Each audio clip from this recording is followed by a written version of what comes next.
नमस्कार विद्यार्थी बालमित्रांनो, आज आपण बोलणारी नदी हा पाठ पाहणार आहोत। या पाठात आपण एका खोडकर मुलीची गोष्ट पाहणार आहोत। चला तर मग पाहूया।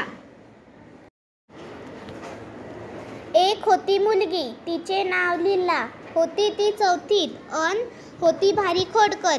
लोकांना त्रास द्यावा असे तिला नाही वाटायचे, पण तिला खोड्या काढण्याची भारी हौस। स्वतःच्या मनात येईल ते करायची तिला इच्छा असायची। त्यासाठी मजेदार युक्त्या शोधायची। तिचे घर होते गावाच्या एका टोकाला। तिच्या घराच्या मागील वावराच्या बाजूला थोडेसे चालत गेले की नदी होती। एक दिवस लीलाला बर्फाचा गोळा खावासा वाटला। आई म्हणाली, नको खाऊ। ताई म्हणाली, नको खाऊ। माई म्हणजे तिची आजी म्हणाली, लीला ग लीला, नको खाऊ गोळा, दुखेल तुझा गळा, सगळं पाणी होईल नकात गोळा। आता काय करावे बरे? लीला विचार करू लागली। तिला एक युक्ती सुचली। ती नदीकडे गेली। नदीला म्हणाली, नदी ग नदी, पण नदी बोलणार कशी? मग ती स्वतःच म्हणाली, बोल ग लीला। मग लीला म्हणाली, नदी ग नदी, लीलाला खायचाय बर्फाचा गोळा। पण माई म्हणाली, दुखेल गळा, खाऊ का नको? पण नदी कशी बोलणार? परत लीलाच म्हणाली, मग खा की, पळत जा अन पटकन खा। लीलाला म्हणाली, अगं पण तुझं कसं ऐकू? ताई म्हणाली, नको खाऊ। आई म्हणाली, नको खाऊ। माई म्हणाली, नको खाऊ। पण नदी कशी बोलणार? परत लीलाच म्हणाली, अगं ताईपेक्षा मोठी आई, आईपेक्षा मोठी माई, पण माईपेक्षाही मोठी मी नदीबाई, माझं ऐक बरोबर। लीला पळत बर्फवाल्याकडे गेली। गोळा खाऊन परत आली। तिला बोलणारी नदी खूप आवडली। ताई, आई, माई यांच्यापेक्षा मोठी नदीबाई। तिची परवानगी मिळाली की आपण हवे ते करू शकतो असे तिला वाटले। एक दिवस लीलाला आला कंटाळा। तिला वाटले बुडवावी शाळा। तिने ताईला विचारले। ताई म्हणाली, नको बुडवू शाळा। आई म्हणाली, नको बुडवू शाळा। माई म्हणाली, लीला ग लीला, आला जरी कंटाळा, बुडवू नको शाळा, शिकून सवरून होशील सुखी माझ्या बाळा। लीला चिडली, कोणीच कसे शाळा बुडवू देत नाही। शाळेला जाते असे सांगून ती नदीकडे गेली। नदीला म्हणाली, नदी ग नदी, लीलाला आलाय कंटाळा, बुडवावी वाटते शाळा, काय करू? पण नदी कशी बोलणार? मग लीलाच बोलली, आलाय जर कंटाळा तर बुडवू बिनधास्त शाळा। ताई, आई, माईपेक्षा मोठ्या नदीबाईने परवानगी दिली म्हटल्यावर लीला शाळेला गेली नाही।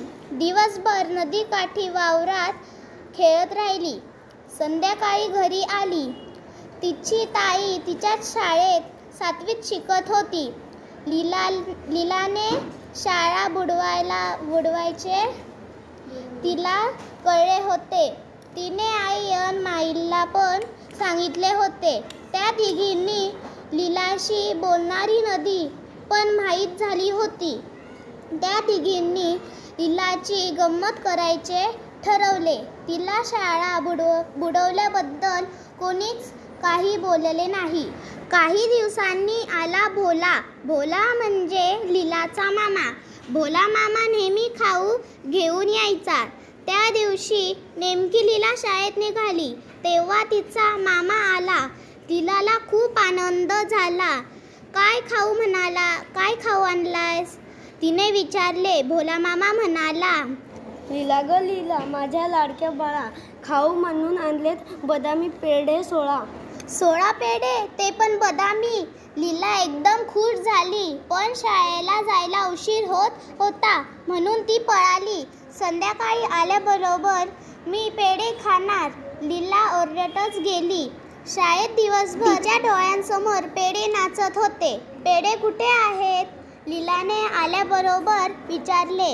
आई म्हणाली, शिंकाळ्यावरच्या बुट्टीत डबा ठेवलाय बघ. लीलाने स्टूल घेऊन डबा काढला. उघडून पाहते तर डबा सगळा रिकामा. आई, यात तर एक पण पेढा नाही.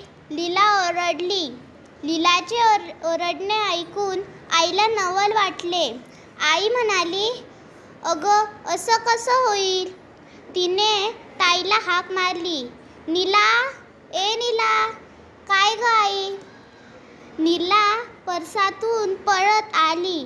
अगं पेढे कुठे गेले? आईने विचारले. कुठे गेले म्हणजे? मीच खाल्ले. मी खाल्ले 8 अन नदीत दिले 8. नीला म्हणाली, तू बदामी पेढे नदीत टाकलेस? मूर्ख कुठली? आई नीलावर ओरडली. अगं हो, तू म्हणालीस पेढे नको खाऊ. माई म्हणाली पेढे नको खाऊ. मग मी नदीबाईला विचारलं. नदी म्हणाली, नीला ग नीला, पेढे आहेत 16. तू घे 8, मला दे 8. अगं पण नदी कशी बोलेल? माई अन आई एकदम म्हणाल्या. कशी म्हणजे? लीलाशी बोलते तशी. नीला म्हणाली. काय ग लीला, नदी तुझ्याशी बोलते? माईने विचारले. अगं माई, हीच तर लीलाला गोळ्या खायला सांगते, शाळा बुडवायला सांगते. हो की नाही ग लीला? नीला मध्येच बोलली. लीला आता चिडली. तिची खोडी तिच्यावर उलटली होती. आता काय करावे बरे? तिने थोडा विचार केला अन म्हणाली, ताई, आई, माई, समजलं ग बाई, नदीशी बोलायला आता जाणार नाही. माई हसत कपाटाकडे गेली अन डबा घेऊन आली. लीला अन नीला, घ्या एक एक पेढा अन खेळायला पळा. पेढा मिळाला असे म्हणत पेढा घेऊन लीला गोठ्याकडे पळाली. आता ही काय म्हशीला बोलायला लावणार की काय? माई हसून म्हणाली.